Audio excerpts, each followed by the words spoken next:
नया सर्वे आया है, एप्सोस का सर्वे है।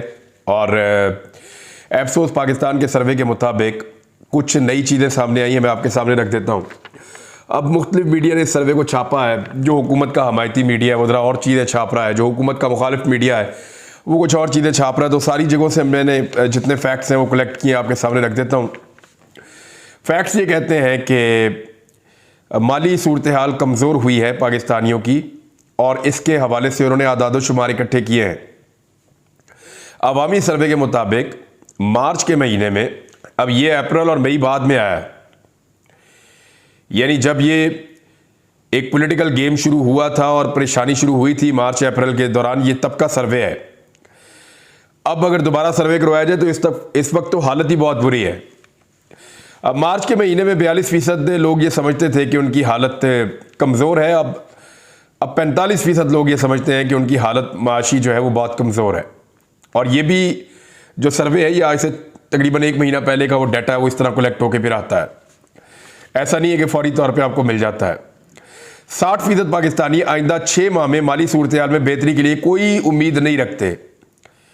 51% पाकिस्तानियों का 91% 91% पाकिस्तानियों का कहना है कि खराब माशी हालात के बायस वो कोई पैसा नहीं बचा पाते या उनके पास पैसे नहीं बचते।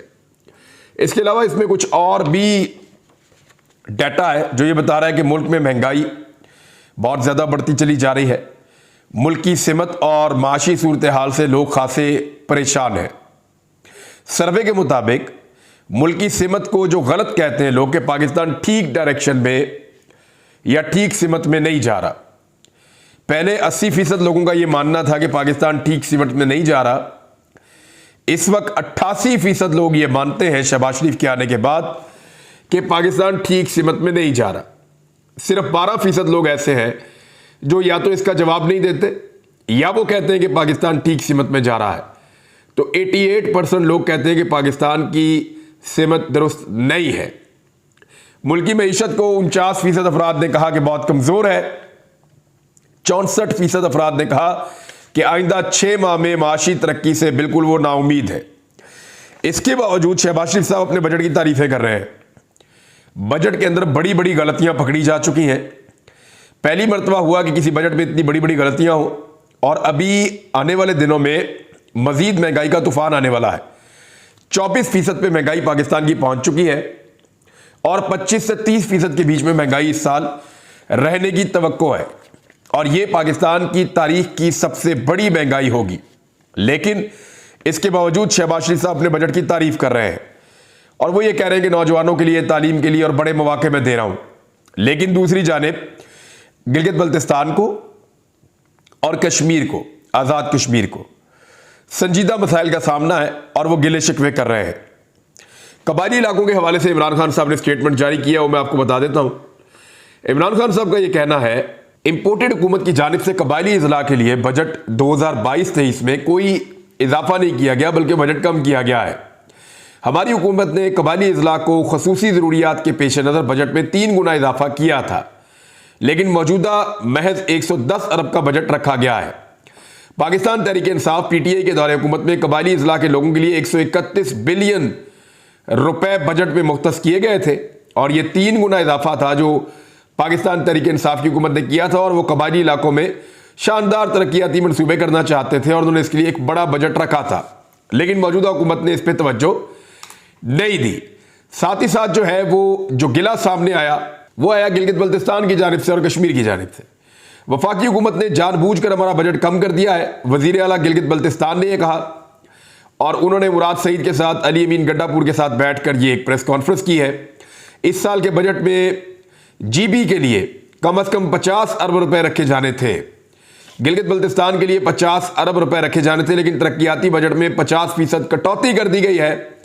वफाकी हुकूमत ने जानबूझकर मजीद बजट कम कर दिया है, और बजट कम करने के पीछे मकसद यही होता है कि वहां के लोगों को तोड़ा जाए, तरक्की के नाम के ऊपर उन्हें कहा जाए कि अपने नुमाइंदों को परेशान करे और वो हुकूमती कैंप में शामिल हो जाए, कोई फॉरवर्ड ब्लॉक बन जाए और वहां पे रिजीम चेंज हो जाए।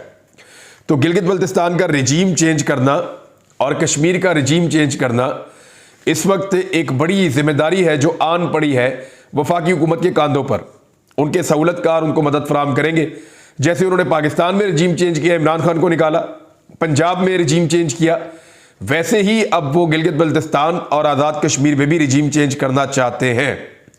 इसी के पेश नज़र इमरान खान साहब ने आज़ाद कश्मीर के अंदर अपना वज़ीर आज़म तब्दील कर दिया था। लेकिन आज़ाद कश्मीर के वज़ीर आज़म के हवाले से भी खबर है, ये आप देखें, ये एक एहतजाज हो रहा है और ये एहतजाज आज़ाद कश्मीर के लोग कर रहे हैं। एहतजाज इस्लामाबाद के रेड जोन में हो रहा है। ये लोग एहतजाज इसलिए कर रहे हैं कि पहली मरतबा ऐसा हुआ कि आज़ाद कश्मीर के वज़ीर आज़म को हरासा किया गया है।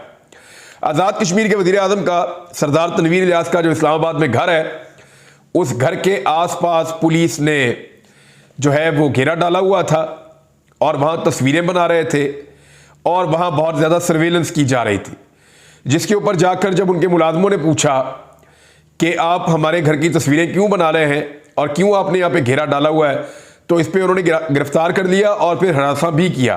तो ये जो हरासमेंट है, इसके खिलाफ आज़ाद कश्मीर के जो शहरी हैं उन्होंने इस्लामाबाद में एहतजाज किया। इसके मनाज़िर आप देख सकते हैं। तो आज़ाद कश्मीर खुश नहीं है, गिलगित बल्तिस्तान खुश नहीं है, जबकि कबायली इलाकों के लिए भी कोई बजट नहीं रखा गया।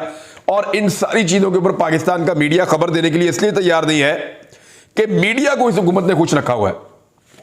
ये बड़े बड़े इश्तिहारात दिए जा रहे हैं, आधे आधे सफ़े के इश्तिहारात दिए जा रहे हैं, पूरे पूरे सफ़े के इश्तिहारात दिए जा रहे हैं और लगातार दिए जा रहे हैं और फौरी तौर पे पेमेंट्स की जा रही हैं ताकि पाकिस्तानी मीडिया को जितना किया जा सके मैक्सिमम वो खुश किया जाए। साथ ही साथ पंजाब में धांधली का बड़ा मंसूबा बना लिया गया है। जो 20 हल्के हैं जिनके अंदर इलेक्शन होने जा रहा है, एक तो याद रखें कि जो मखसूस नशिस्तें होती हैं वो किसी पार्टी को उसके जीतने के तनासुब से मिल जाती हैं जनरल इलेक्शन के बाद। फिर जब भी उनमें से कोई बंदा अपना डीसीट हो जाता है मौत की वजह से या सियासत को छोड़ के जाने की वजह से या इस्तीफा देने की वजह से या नाअहल हो जाने की वजह से, किसी भी वजह से अगर कोई भी एक मखसूस रुकन निकल जाता है तो उसकी जगह पे दूसरा दे दिया जाता है मज़कूरा पार्टी को। अब पीटीआई के 5 मखसूस रुकन निकले और उन्होंने जाके हमजा शहबाज को वोट डाल दिया, लेकिन उनके वोट को गिना नहीं गया सुप्रीम कोर्ट के फैसले के बाद और इलेक्शन कमीशन ऑफ पाकिस्तान ने उनको फारिग भी कर दिया। अब वो जो 5 मखसूस नशिस्तें हैं वो उसूलन पाकिस्तान तहरीक इंसाफ को वापस मिलनी चाहिए। अगर वो वापस मिलती है तो तहरीक इंसाफ के मेंबर्स की तादाद हमजा शहबाज के लोगों से ज्यादा हो जाएगी और फिर हमजा शहबाज वज़ीर आला पंजाब नहीं बच सकेंगे। अब इलेक्शन कमीशन ने और ताकतवर हल्के भी हैं इसके अंदर, आप कह सकते हैं, या आप कह रहे हैं सहूलतकारों ने हर हाल में हमजा शहबाज को वज़ीर आला पंजाब की सीट पर रखना है। तो उसको बचाने के लिए हल यह निकाला कि पहले ज़िमनी इलेक्शन करवाया जाए। ज़िमनी इलेक्शन के अंदर जो जितना जीते उस तनासुब से उसको मखसूस नशिस्तों के वो बंदे दे दिए जाए या औरतें दे दी जाए। अब ये एक नया खेल खेला जा रहा है जिसकी आइन में और कानून में कोई गुंजाइश मेरे मुताबिक, जितना मैंने इसको समझा है, या आइनी माहिरीन के मुताबिक बिल्कुल नहीं है। लेकिन इलेक्शन कमीशन ऐसा ही खेल खेल रहा है। पाकिस्तान तहरीक इंसाफ सरापा एहतजाज है, अदालत में भी जाती है, हर जगह जारी है। हमजा शहबाज का अदालत में केस चल रहा था, ऐसा लगता था फैसला आने वाला है, तो जज साहब ने फैसला देने से पहले ही अपने आप को बेंच तोड़ दिया और फिर नए जज आ गए। अब वो नए सिरे से फिर दोबारा सुनेंगे पूरा, फिर लंबा प्रोसीजर चलेगा, तो तब तक ज़िमनी इलेक्शन हो जाएगा। ज़िमनी इलेक्शन में धांधली की पूरी तैयारी की गई है और तैयारी इस तरह की गई है कि एक तो उसके अंदर पुलिस वाले सारे उन एरियाज के अंदर डीएसपीज एसएचओज तैनात कर दिए गए हैं जो नून लीग के लिए जान भी देना चाहें तो वो दे सकते हैं। ऐसे जियाले किस्म के पुलिस वाले तैनात कर दिए गए हैं उन हलकों में जहां पे इलेक्शन होने हैं। नंबर 2, इलेक्शन कमीशन पूरी मदद करने जा रहा है। नंबर 3, जो तरक्याती फंड है, हमजा शहबाज साहब, क्योंकि इन्होंने कोई फंड तो पहले बनाया नहीं हुआ था, बजट अभी आने वाला है, लेकिन इसके बावजूद धड़ाधड़ तरक्याती फंड जो है वो वहां पे लगाए जाएंगे और उन्हीं लोटों के जरिए लगाए जाएंगे जो पाकिस्तान तहरीक इंसाफ को छोड़कर गए थे। लोटे निकल नहीं सकते, इलेक्शन कैंपेन चला नहीं सकते, आगे बढ़ नहीं सकते, लेकिन इसके बावजूद उनको इलेक्शन जितवाने की पूरी कोशिश की जा रही है। और पीएमएलएन का यह दावा है और उनका यह एस्टीमेट है कि वो 14 सीटें जीतना चाहते हैं।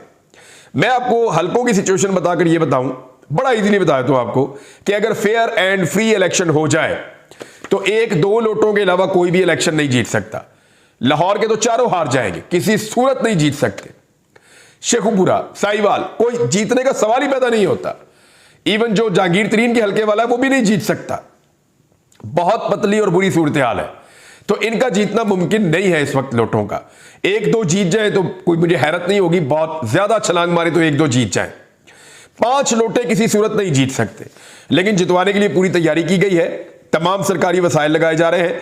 मरियम नवाज को इलेक्शन कैंपेन का हेड बनाया गया है और वो इलेक्शन जीतने के लिए अब हर तरह के वसाइल, धांधली, 2 नंबरी, ढूंढ, ताकत, सब कुछ अंधाधुंध वो इस्तेमाल करेंगे और इलेक्शन जीतने की कोशिश करेंगे। इमरान खान साहब ने एक इंटरव्यू दिया, उसमें भी उन्होंने ये बातें की है, मैं आपको बताता हूं अभी। लेकिन तहरीक तालिबान पाकिस्तान से मुज़ाकरात के हवाले से पाकिस्तान पीपल्स पार्टी ने अपने तहफ़्फ़ुज़ात का इजहार किया है। लेकिन मैं आपको ये भी बता दूं कि पीपल्स पार्टी कुछ भी नहीं कहेगी, क्योंकि बेहतरीन मुज़ाकरात जो टीटीपी के साथ हुए थे पाकिस्तान के, वो पाकिस्तान पीपल्स पार्टी के दौरे हुकूमत में ही हुए थे, लेकिन वो नाकाम हो गए थे और उसके बाद ऑपरेशन शुरू हो गया था, ऑपरेशन राह रास्त स्वात में। लेकिन अब पीपल्स पार्टी कह कुछ रही है लेकिन हुकूमत का साथ भी दे रही है। मैं आपको अपनी राय पहले भी दे चुका हूं कि जिन लोगों ने जो रियासत के सामने जो लोग सरेंडर कर दें तो उनके साथ मुज़ाकरात किए जा सकते हैं। जो आइन और रियासत को तस्लीम करें, रियासत के सामने सरेंडर करें और आम शहरियों की तरह ज़िंदगी गुजारने के लिए आ जाएं, तो उनके लिए तो बिल्कुल गुंजाइश होनी चाहिए और उनको पाकिस्तान का एक आम शहरी बिल्कुल बनाना चाहिए और इस लड़ाई को बंद करना चाहिए, क्योंकि मुज़ाकराती लड़ाई का हल होते हैं। लड़ाई कभी भी किसी नतीजे पर नहीं पहुंचती, आखिर में टेबल पे बैठना पड़ता है। तो मैं तो इसके हक में हूं, लेकिन इस सूरत में कि वो लोग जिन्होंने कोई बहुत बड़े बड़े जराइम नहीं किए, वो लोग जो रियासत के सामने रियासत की रिट को चैलेंज नहीं करेंगे, उनके साथ बिल्कुल मुज़ाकरात होने चाहिए और यही पाकिस्तान का आगे बढ़ने का रास्ता है। पाकिस्तान के ग्रे लिस्ट से निकलने के इम्कान बहुत कम है। उसकी वजह यह है कि PMLN ने नैब के कवानीन में इस तरह की छेड़छाड़ की है, या अपने आप को NRO 2 देते देते PMLN ने बहुत सारे ऐसे काम कर दिए जिन कामों की वजह से फैटफ के कवानीन से पाकिस्तान वापस दूर चला गया है। तो अब वैसे ही मामला अक्टूबर पे पड़ा हुआ है, देखते हैं कि क्या बनता है, लेकिन मुश्किल है। इमरान खान साहब ने इंटरव्यू देते हुए कुछ चीजें की हैं बड़ी इंपॉर्टेंट, और बड़ा आम उनका इंटरव्यू था। मैं चीज़ा नुकात आपके सामने रख देता हूं। उन्होंने कहा कि FIA और नैब जो है वो अमली तौर पे ख़त्म हो गए और FIA में बहुत खौफनाक चीज़ें हो रही हैं। डॉक्टर रिजवान की मौत हो गई, मकसूद चपड़ासी 50 बरस की उम्र में जो है वो हलाक हो जाता है हार्ट अटैक से। और राजा रियाज जो है वो अपोजिशन लीडर है, वो कहता है मैं नून लीग से टिकट से इलेक्शन लड़ूंगा। तो एक तो नैब और FIA तो ख़त्म हो गई, पार्लियामेंट भी ख़त्म हो गई, वहाँ पर अपोजिशन लीडर ही कोई नहीं है, और ये आहिस्ता आहिस्ता तमाम इदारे ख़त्म कर देंगे। NRO 2 लेते लेते सब इदारे तबाह हो जाएंगे, बाकी रह जाएगा सुप्रीम कोर्ट। और सुप्रीम कोर्ट में उन्होंने कहा हम देख चुके हैं कि ये पहले भी डंडों से हमला कर चुके हैं, ये ब्रीफ केस भी चलाते हैं, जस्टिस कयूम को फोनों के ऊपर ये फैसले करवाने के आदी हैं। तो इनकी कोई तैयारी नहीं थी हुकूमत में आने की। अगर तैयारी थी तो अपना रोड मैप देते। अभी तक इस बजट में कुछ भी सामने नहीं आया, दिन ब दिन हालात बुरे होते चले जा रहे हैं। हमें तो चुप करके बैठ के तमाशा देखना चाहिए जितने बुरे इनके हालात चल रहे हैं। मुझे खौफ है जिस तरह वक्त गुजर रहा है, ये मुल्क वहां चला जाएगा कि कोई इसको दुरुस्त नहीं कर पाएगा। मुझे नहीं मालूम कि ये कहां ले जाएंगे इस मुल्क को। कहीं खुदा न खास्ता श्रीलंका की तरह ना हो जाए, या डर है कि ये कौमी सलामती के लिए कोई खतरा ही ना बन जाए। मिफ्ता इस्माइल और चेरी ब्लॉसम से पूछता हूं, अगर तुम संभाल नहीं सकते थे तो हुकूमत को निकाला क्यों? एहलियत नहीं थी तो आए क्यों? हमारे पिछले 30 सालों के अंदर हमारे 2 साल बेहतरीन साल थे। कोरोना के बावजूद हमने बेहतरीन काम किया। इंडस्ट्री आगे गई, ज़राअत ऊपर गई, सर्विसेज ऊपर गई, एक्सपोर्ट का सेक्टर ऊपर गया, टैक्सेस हमने ज़्यादा कलेक्ट किए, तरसीलात ज़र जो बैरून मुल्क से पाकिस्तानी पैसा भेजते हैं वो भी ज़्यादा आया। तो हमने शानदार काम किया था। लेकिन ये जो शैडो बजट जो हमने पेश किया है, इन्होंने तो तमाम चीज़ें उल्टी कर दी हैं। कोरोना के बाद दुनिया में ये महंगाई का मसला आया हुआ था, लेकिन हम ये कोशिश कर रहे थे कि अपने लोगों को इससे बचाएं। इस हुकूमत ने ऐसा कुछ नहीं किया। सबसे बड़ी बारूदी सुरंगें वो थी मईशत में जो नून लीग हमारे लिए बिछा कर गई थी। $20 अरब का तारीखी खसारा था जो छोड़कर गए थे। तारीख में कभी इतना बड़ा खसारा नहीं हुआ। तीसरे साल में हम इसको 1 अरब पे ले आए थे, लेकिन उसके बाद हमें वैक्सीन लेनी पड़ी 3 अरब की। 8 अरब रुपये हमें जब पेट्रोलियम मसनूआत महंगी हुई तो वहां लगाना पड़ा।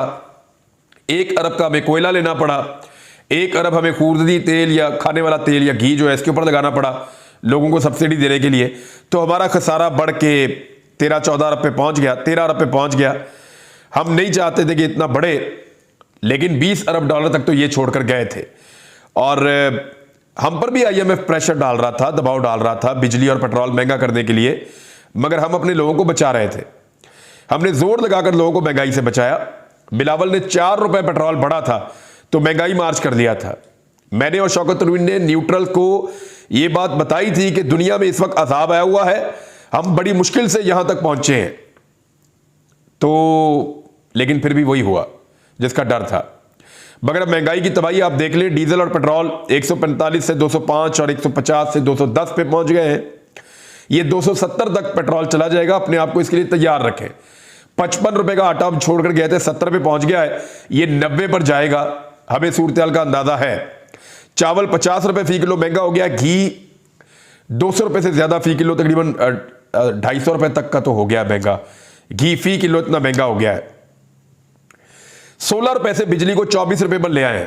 जब बाकी टैक्सेस डलेंगे और 2 महीने के बाद बिल आएंगे तो 32 से 40 रुपए तक लोगों का बिल आएगा फी यूनिट, और लोगों को बहुत बड़ी महंगाई का सामना करना पड़ेगा। 2 महीनों में इन लोगों ने जो महंगाई की है, इतनी महंगाई हमने 3.5 साल में नहीं की। इन्होंने अभी इलेक्शन में धांधली का प्लान किया हुआ है, पुलिस साथ मिलाई हुई है, सरकारी फंड इस्तेमाल कर रहे हैं, इलेक्शन कमीशन इन्होंने साथ मिलाया हुआ है, ट्रांसफर पोस्टिंग इन्होंने अपनी मर्जी से कर ली है। तो इनकी पूरी कोशिश है, क्योंकि इलेक्ट्रॉनिक वोटिंग मशीन इन्होंने आने नहीं दी, ओवरसीज पाकिस्तानियों का वोट ये डालने का हक नहीं दे रहे, आई वोटिंग ये खिलाफ है। तो ये हर चीज के इन्होंने बंदोबस्त किया है और ये पूरी धांधली का मंसूबा बना रहे हैं। और लेकिन इसके बावजूद हम मुकाबला करेंगे और पूरी ताकत के साथ इलेक्शन लड़ेंगे। इमरान खान ने कहा कि इस मरतबा एहतजाज करूंगा तो पूरी ताकत के साथ आऊंगा। हमारी औरतों और बच्चों पर बदतरीन शेलिंग की गई, घरों में घुसकर औरतों को हिरासा किया गया।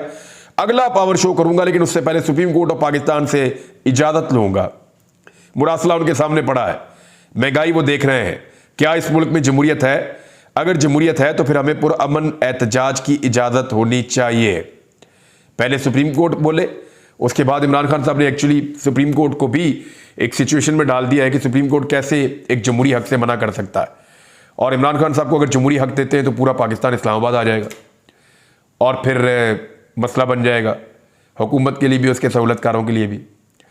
तो इमरान खान साहब गले की वो हड्डी बन गए हैं, इनके गले में फंसी हुई, जो ना निगली जाती है ना उगली जाती है।